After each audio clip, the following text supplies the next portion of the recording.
ওলকপি করব, একটু হালকা করে সিদ্ধ করে নিয়েছি, সিদ্ধ হয়ে গেছে।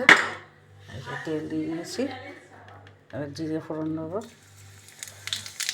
ওলকপিটা দিয়ে দিলাম তেলে,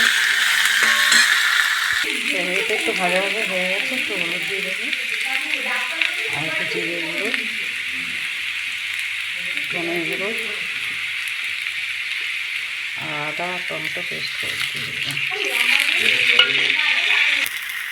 আর একটু লঙ্কা দিয়ে দিলাম, একটু নুন দিয়ে দিয়েছি।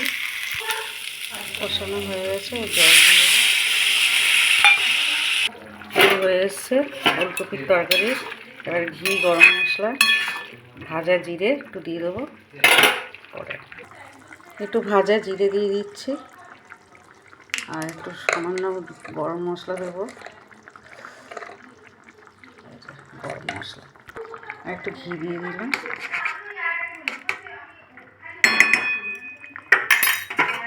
তরকারি হয়ে গেছে, তারপর একটু ঝোলঝোলি রাখলাম, তরকারি হয়ে গেল।